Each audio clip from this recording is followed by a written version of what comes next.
আসসালামু আলাইকুম প্রিয় দর্শক, আপনাদের সবাইকে স্বাগতম জানাচ্ছি রাহে জান্নাতের আজকের ভিডিওতে। আপনারা ইতিমধ্যে লক্ষ্য করেছেন সামাজিক যোগাযোগ মাধ্যমে একটি ভিডিও ভাইরাল হয়েছে।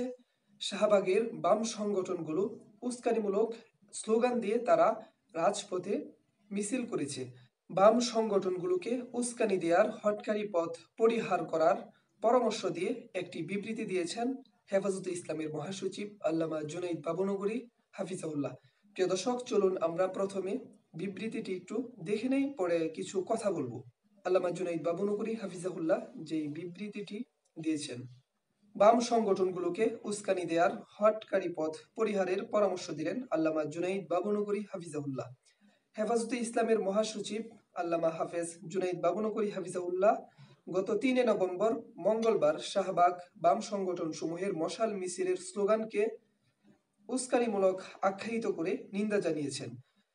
গতকাল শনিবার ৭ নভেম্বর এক বিবৃতিতে তিনি বলেন, সেদিন শাহবাগে বাম সংগঠন সমূহের অনুষ্ঠিত একটি সমাবেশ শেষে প্রগতিশীল গণসংগঠন সমূহ ব্যানারে উদীচী ছাত্র ইউনিয়ন, যুব ইউনিয়ন সহ কিছু সংগঠনের নেতাকর্মীদের একটি মশাল মিছিল শহীদ মিনারে যাওয়ার পথে হেফাজতে ইসলাম বাংলাদেশের বিরুদ্ধে ঘৃণা ছড়ানোর উদ্দেশ্যে কিছু মিথ্যা ও বিদ্বেষমূলক স্লোগান দিয়েছে, যা দুঃখজনক এবং নিন্দনীয়।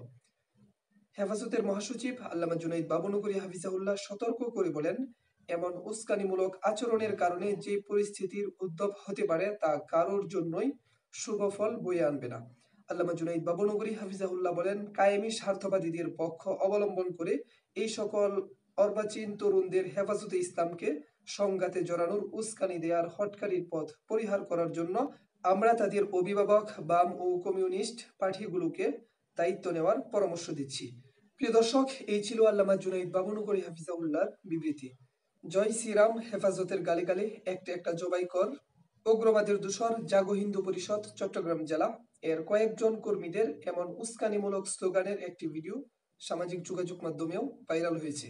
হিন্দু বৌদ্ধ খ্রিস্টান ঐক্য পরিষদের আহ্বানে আজ তারা মাঠে নেমেছে। হিন্দু বৌদ্ধ খ্রিস্টান ঐক্য পরিষদের হেফাজতে ইসলামের কোনো দুশ্মনী থাকার কথা নয়, কেননা সংখ্যালঘুদের বিরুদ্ধে হেফাজতে ইসলামের কোনো বক্তৃতা কিংবা কোনো কর্মসূচি নেই। এমনকি এই দেশে যখন সংখ্যালঘুদের উপর হামলা হয়েছে, এর প্রতিবাদে হেফাজতে ইসলামের কর্মসূচি দিয়েছে।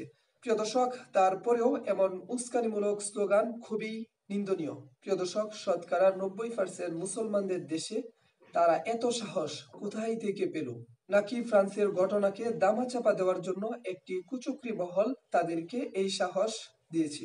আমরা প্রশাসন এবং সরকারের দৃষ্টি আকর্ষণ করব, যে বা যারা এমন উস্কানিমূলক স্লোগান দিয়ে দেশের পরিস্থিতি নষ্ট করার পায়তারা করতেছে, তাদেরকে যেন খুব শীঘ্রই আইনের আওতায় আনা হয়। আহ্বানটুকু রেখে আজকের ভিডিও এখানে শেষ করলাম। আসসালামু আলাইকুম।